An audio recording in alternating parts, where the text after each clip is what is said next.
Hi, everyone. Welcome to another episode. I'm not really sure what I'm going to call this show, but I guess for now we'll call it the Alexis Small Show.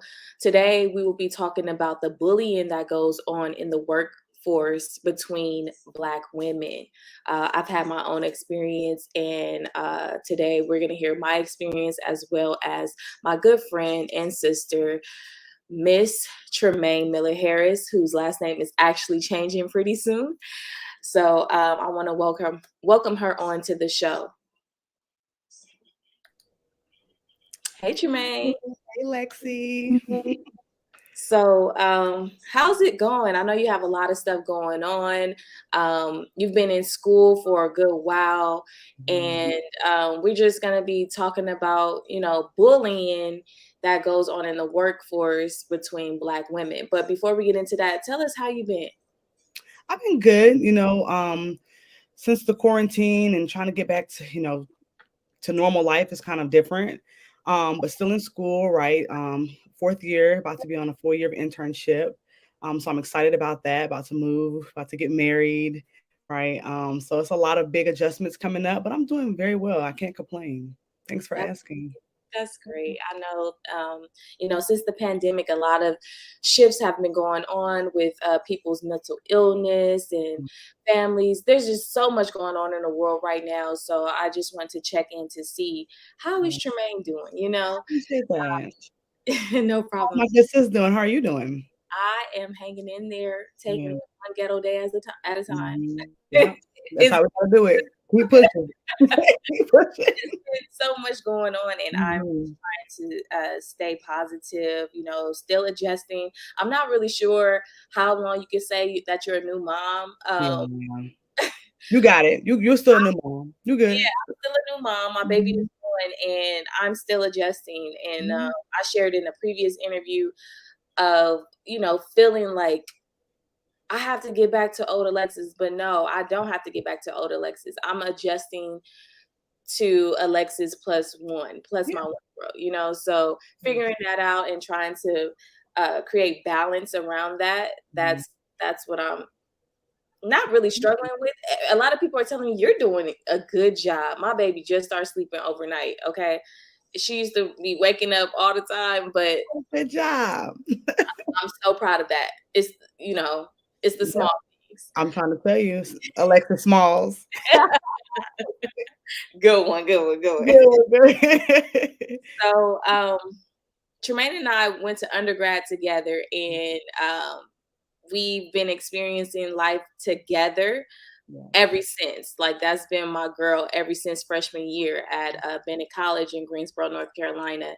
And I've learned so much from Tremaine, just being patient and trusting God throughout the process. And I, after undergrad, we went our separate ways, taking a deeper dive into our careers.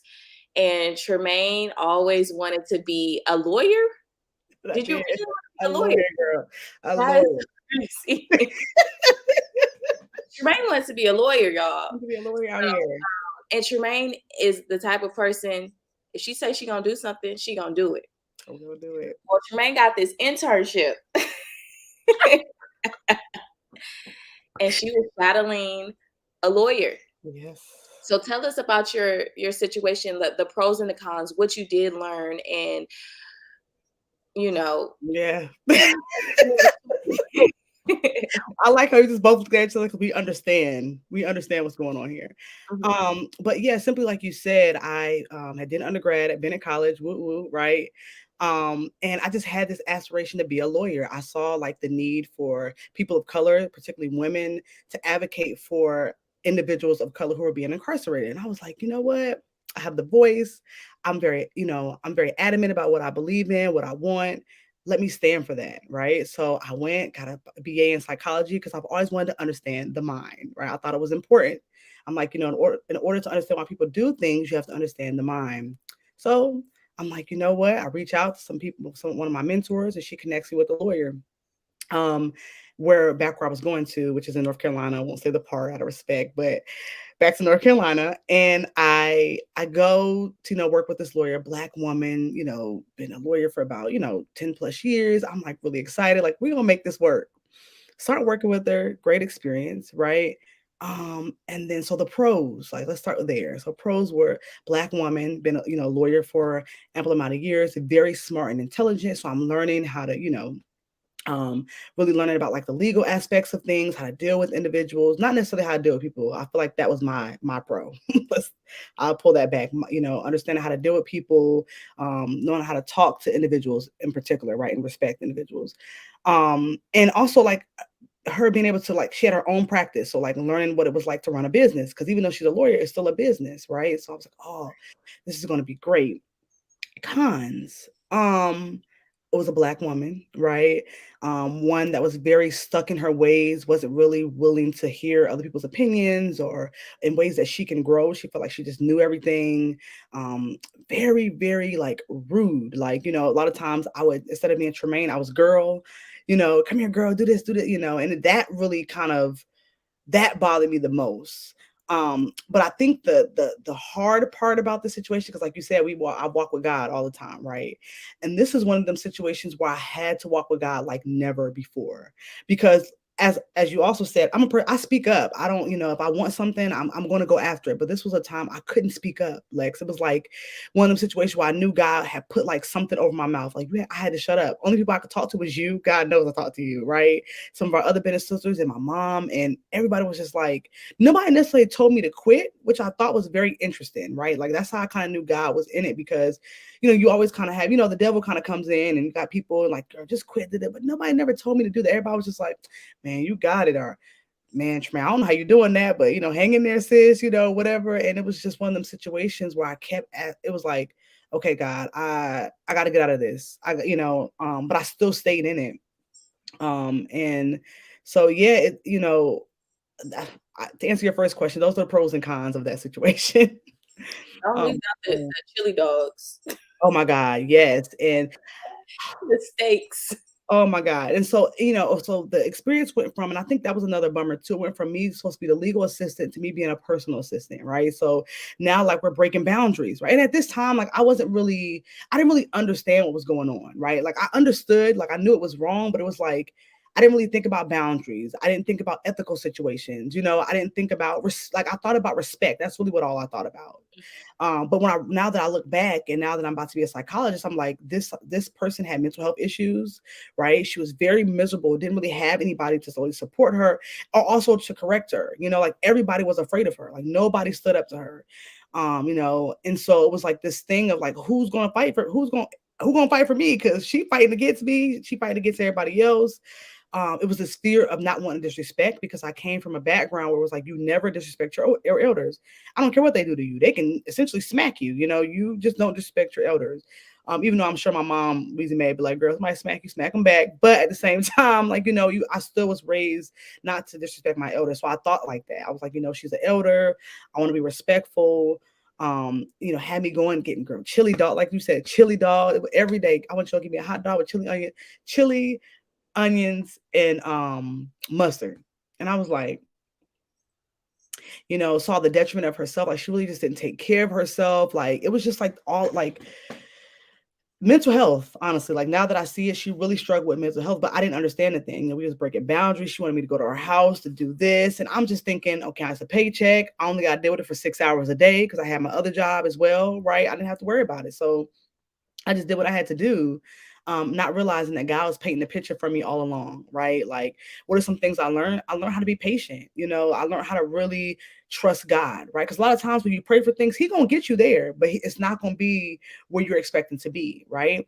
And another thing I realized, like looking back, where I was and where I'm at now, it prepared me for my career. Like I'm about to be a psychologist now, right? So I'm working with somebody with detriment mental health issues, like really seeing the pros and cons to getting, being in your career job, but really struggling mentally, really struggling spiritually, health wise, so I really understood the importance of managing my health, right? So you're not going to catch me not working out too much.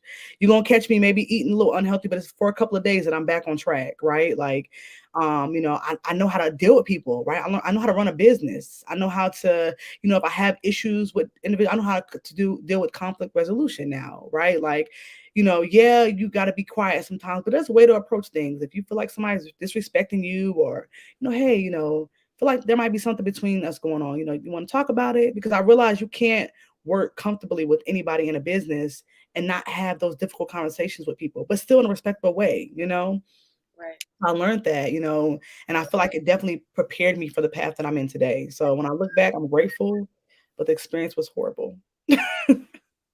Totally, totally understand. I want to piggyback on um, the feeling that you feel when you're being called girl instead of your name. I've experienced that. I was also working with someone in politics, and that's what she would call me. Mhm.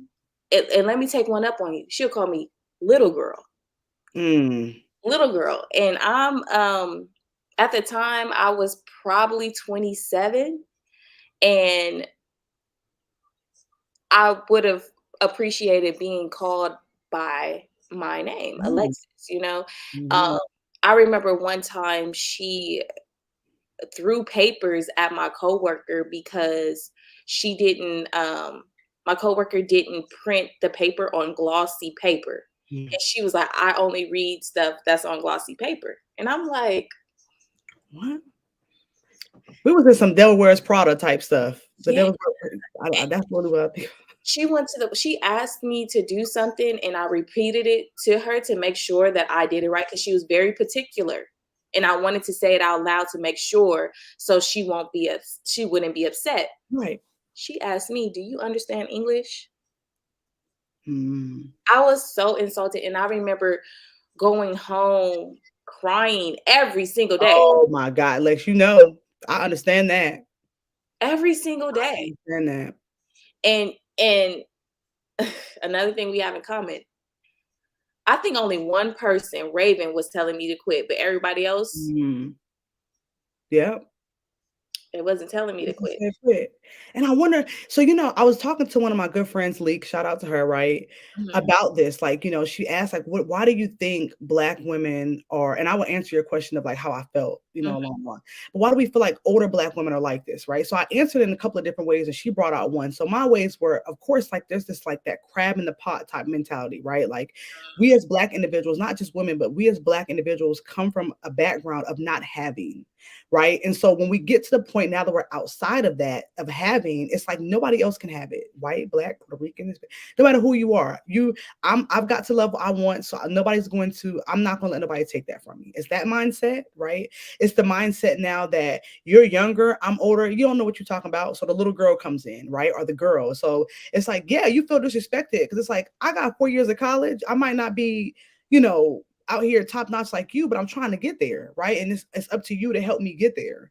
But it's that idea of them feeling like we're not on the same level of them, or we don't understand, like we're naive to, understand what we have to do to get there.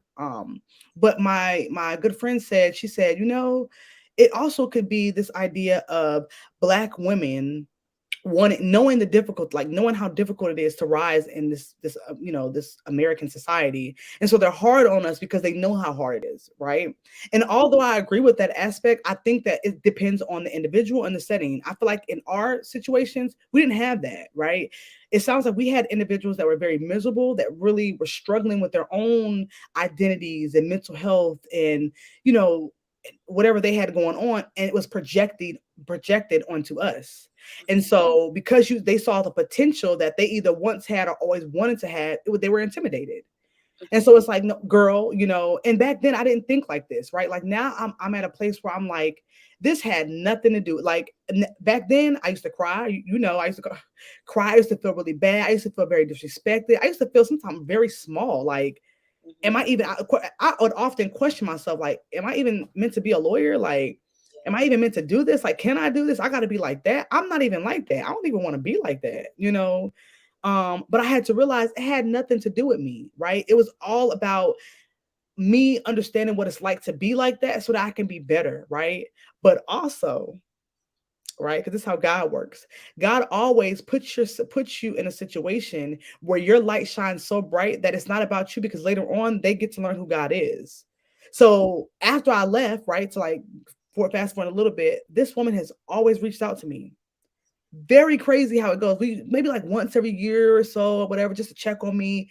Never done that before. I left, threw me a big old party, got me a card, got me. She never did that for anybody else. But I realized it had nothing to do with me. It had to do with the light that God allowed to shine through me, which is why God didn't let me go off. Because if I go off, I'm not godlike. I'm not perfect. I go, you know me. I still God's working on me. But I know when I need to be quiet. I know, and I learned that being there.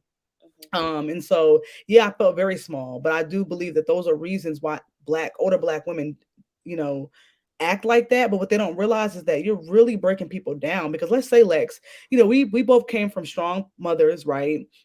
Came from went to a HBCU that really taught us how important it is to be a black woman. So we came from backgrounds that prepared us for the world. A lot of people don't get to experience, such as sisterhood. They Mhm. instilled that in us Yep. at Bennett, and that's why we are going about life, and we're Yep. able to connect with women on a different level. Because Yep. a lot of women be like, I don't have girlfriends. Hmm. The majority of my friends are women because I went to a women's college, but I Yes. connect. That's my sister. Yeah. You know, Yeah. like it's so different. Even with my group of friends from high school and my friends in college, it's a big difference. Hmm. It's a huge difference. Yeah. Sorry, I have a call coming through. No, you're fine. So a lot of like a lot of people do not get to experience that, and they don't know how to go about that in the workforce, Mhm. and just out in life, period. Yeah. So understanding that it's okay, but I want to kind of explore. You keep saying older women, but there's younger women too, Mhm, like too, these yeah. brunches when you're supposed to be um, networking, Mhm. and a lot of women or a lot of people are scared that you're going to take their place, or they don't want to Jealousy or animosity. resources for Mhm. to pull you up. And I Mhm. live by go back and fetch it. It's a Mhm. African proverb, I believe, Yeah. and always leave the ladder down for women that are people that you can help. Be that Yeah. person that you needed when you were younger. Reach Mhm. back and help people. Mhm. I think that we were instilled in that as well as Bennett. Mhm. At Bennett. We So were. Because we yeah, understand what it's like, and I always think like that. I'm like, think about like back in slavery, right? Like we as black individuals, we had to teach each other how to do certain things because that was survival, right? Like, and so now we're in this realm where we don't necessarily we feel like we don't have to teach each other how to do it because it's out there. Like you got to go figure it out because I had to figure it out. Not realizing like that's detriment to our community as a whole. Like, we should be working together to really help each other. And it's interesting that you said that because it is young, black women too that act like that. But that comes from that, I feel like that jealousy and animosity realm of I don't want nobody to take my shine. Like I finally got here, I have to keep it. Not realizing that we could be shining together, all of us. Um, and so yeah, it's unfortunate. It really is. hold on just a second. Oh, motherhood. It's motherhood for her.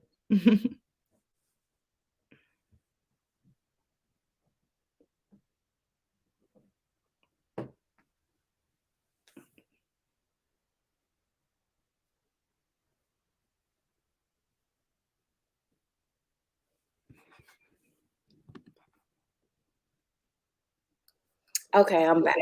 Yes. So can you tell us about your life after your internship, after the lawyer internship, and what happened after that? hmm So it started off so like I had a kind of a similar experience like you where the lady kind of disrespected you. So I was at court with her. So I used to go with her to court to help her. She needed to run downstairs to make copies so she have stuff prepared for to defend. That was another thing too that was different. Like she was a very bad like procrastinator. Like it was horrible. Like I was like, girl, you should be preparing for this like a week in advance. And she would prepare for like the morning of. But anywho, um, and so I was in court with her to help her, like, with the proceedings of the day. And I don't remember, like, I had brought something over to her, but she didn't ask me for it. She asked me for what I brought her. And she was like, I forgot exactly what it was, but it was something like, you didn't do something. And I was like, oh, well, you didn't tell me to do that. You told me to bring it. And she like went off on me in court. Like, In you, court, that's in front of other in people? front of people. In the courthouse, it's quiet. You can't talk in the courthouse, less people that's up there, the judges and the lawyers. And she's like going off of me, like, you need to go do this, you did this wrong. The Lex, I grabbed that stuff because at this point I was so embarrassed, I was so humiliated. I felt so, like you said, belittled, just like disrespected, like just everything. And I left. And I remember like walking back across the street to her office crying, like, oh my, I'm Yeah. so tired. I cannot take this no more. I can't do it.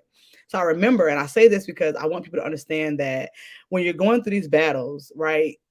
If you trust in God, you cannot do this by yourself. Like you can't. And I remember like learning the true depth when people say you cry out to God because I go back to the office. It was lunchtime, so everybody was gone. Oh, Harvey.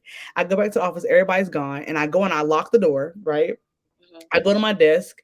I'm sitting at my desk and I like burst out like screaming, praying to God, like, God, how can I be here? I went to college for 4 years. I'm too smart for this. I'm not supposed to be here. Like, this woman is disrespecting me. You want me to stay here? Like, really? Like, you want me to do this? Mhm. And I remember like her telling me her come back to the office after lunch. And she's like, you could just go home for the day. And I like pack up my stuff, leave. She told me I could have the next day off. I'm like, bet. That next day off, I go to the library. I'm like, because at this point, I also started realizing like, I don't think law school is for me, right? Like, I started seeing the clients coming in and the same clients over the same cases. I'm like, this is something deeper, right? Even dealing with her. And I was like, how can I deal with like psychology and forensic? Like, how can I put the two together?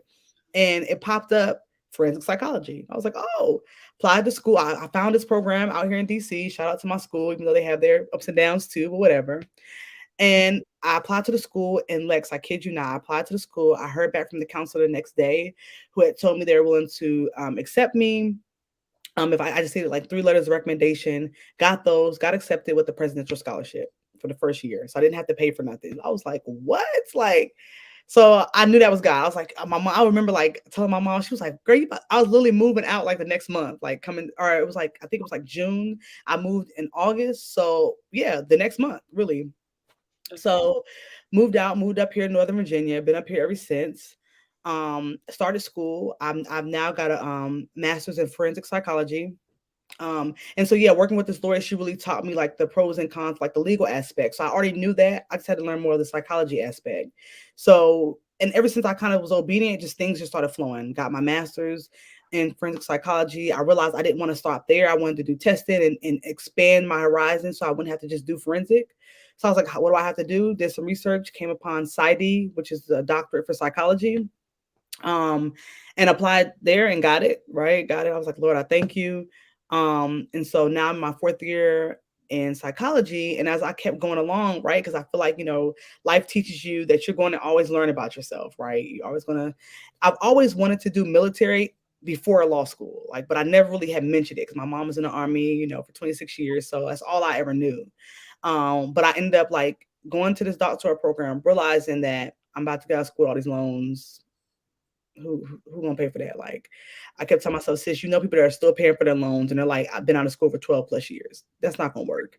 Right. And realized too, like I also saw the need of psychologists in the military. Being a Black woman, I would also be an officer. Like it was all these pros to the military life, and so I applied for the scholarship for Army for psychology, and God answered my prayer, and I got it.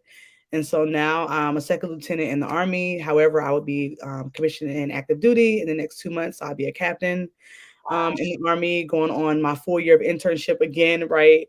But God works because my director this time, he's all about family and support. So it really is like I'm going to be like in a place where I'm supported along the way. And so I'm very excited about that. Moving to Texas, a couple of months, getting married next year. And so I felt like, I really was obedient to God and just listened, but also like I depended on him. I relied on him in the situation. And now like, I have mentors and sponsors who are Black women who are older than me and the same age as me and pushing me, right? Like I'm surrounded by Black women that are really encouraging me. And when I do encounter Black women that I feel like are kind of like, I just show them love and they end up like just becoming like this blossom different person, and not to say that it's not necessarily a different person, but sometimes, right, I have to let my light shine. And so I just have learned like how to deal with people. And so I feel like, going through them situations sometimes it's not always a bad thing. And so if I'm here now encouraging people, I'm going to tell people I would be that if I had a friend that was working for a boss or a younger boss or older Black woman, and they were going through the experience that I was going through, I would be like you and others. I wouldn't tell them to quit because you never know how God is using that situation to elevate them for the future. I would say pray about it, right? Really allow the Holy Spirit to move you in the direction that you're supposed to be at, because you just may leave, and that may be your calling, that may be your blessing. And I felt that at times. I felt that when I would complain, I would call you and complain, or call my friends to complain. I felt like the Holy Spirit would often tell me, stop complaining. And so I got to the point where I would start holding it all in, because I was like, I think I might be messing up my blessing. And so I did. I started holding it in. I started really praying about it. I had got saved. I had rededicated my life. I had got baptized. I had just really started really walking with God. And I felt like when I did that, everything like came into fruition, everything. And then in that next year, like I literally had moved. I had started school. I had met my now fiance. Like everything happened like right after I moved here. And it was like, what? And so even like now looking up, I'm kind of in the same situation. Like all these blessings are on my lap, but it's because I never depend on myself. Like I always depend on God. And I look at it now, anytime I go through a hardship, I'm like, okay, wait a minute, God, is this something to prepare me, or is this something I need to back up out of? Right. And you just go from there. And so, yeah, that's where I'm at now. And I'm very excited. And I know I'm going to have more hardships and have to deal with difficult people. But somebody told me when I was working for this lawyer that this is going to prepare you to work with people in the future like her. And it has done that. Well, that was a mouthful. You gave us a lot, but thank you for sharing your experience. Thank you for having me. That someone can watch this and be inspired, Mhm. someone that might be going through the bullying in the workforce and Yes. listen to this story and they're like, I'm gonna hold on because I know in the near future I will be having a full circle moment, and everything makes sense. There's a quote by Maya Angelou. Mhm. Lord, please, y'all, if it's not by Maya, it might be by Zora. Y'all, please don't call me. One of the strong Black women. One of them. One of them. And the quote is, there are years of questions and then there's years of answers. Mm. Y'all, Like that. yeah, for not knowing the author, but it was one of the two. And my Yes, somebody need to be the title. matter of fact, if I had a $20 bill, I will bet that it was Maya Angelou. I strongly believe that it was Maya Angelou We're gonna because look that up after the end. We're gonna look that up because I like that. Because that's what we just were talking let about. me go ahead on and look that up right now. Yeah, that's what we're talking about. Years of questions and years of answers. Like, because that's exactly what it is. Like, you have those years where you're like, what in the world is going on? And I feel like that is for, I got your next interview topic, right? Of like talking about this hardship of getting out of school, right? Going to college, having all of these dreams in college, and you get out and you're in that 2 to 3, 4 year, like, what am I supposed to do? Right? Like, where am I at? Where am I supposed to go? What's my calling? I'm realizing like it's hard to get jobs, or you're getting jobs, or you're bullied into jobs. Right. And so I feel like we all kind of go through that. Even when you don't go to college and you're getting out of high school and you're trying to figure out jobs, like, oh, it's somebody else, but it's okay. Oh, It's okay. It's Zora. Okay. That's all right. I want that $20. Forgive me, y'all. It's Zora Neale Hurston. That's all right. That's all right. It still don't Actually, take away from it. the quote actually is, there are years that we ask questions and years that answer. So Of trust that. the process. The process. I remember after undergrad, I was upset. I think both of us. Yes. Why why why is it that I cannot find a job Oh my in my within my major? That's gonna pay me well. It killed me. It really killed me because I graduated and I started carrying mail. I was working at the post I office remember that. But hey, you had a job. I remember and I that. was like, God, what is going on? Like, I was so just couldn't understand. I had to delete my Instagram because I'm comparing myself to Yes, other yes, people. yes, I'm trying to figure out like what is going on. Like I had good grades in college. I won the Spike Lee Award. yes. Why am I not a news reporter? Why am I not at BET? I remember interviewing for BET and I didn't get the job. And then I was a contractor for BET years after. I So remember. there's years of questioning and there's years of answers. Yes, it is. So And now look at just you. You're trust the still doing process. it. You're still doing it. You Yeah, know, like girl. it's you're right. You definitely have to trust. You lie. You definitely have to trust the process. Like I think that's one thing that we definitely, you know, I want to be able to push forward. Like you have to trust the process. That's not going to happen overnight. And I really have, like, I really look at. I often, you know, I never compare myself to anybody, but I often look at the stories of millionaires. Right, like a lot of them started off McDonald's, Target, Walmart, like pushing, you know, Google, Amazon, like Facebook. these jobs that we feel like are not important that are just it starts somewhere, like because I feel like my mom used to tell me this, like if you start big you will never be grateful because you always started big, right? If you started off not having, started off small and had to work for something, you appreciate it more on the other side, and you never will look down on those that are down there because you understand what that's like, right? And so it's just I trust the process. Trust the process. Trust the process. We're gonna end it on that note because my Yes. little one is calling me. But thank you guys for tuning in. Tremaine, tell everybody how we can keep in contact with you. Are you on LinkedIn? Are you on Of Instagram? course, I am only I need to do better and I probably will do better, but it's my name, Tremaine Miller Harris. Mhm. Instagram is elegant underscore Ivy underscore the number 4. And Facebook too, Tremaine Miller Harris. Okay. All right, you guys. Thanks for tuning in. We love you and stay trust the process. It's the process. Trust Love, the peace, process. love, and soul. Bye.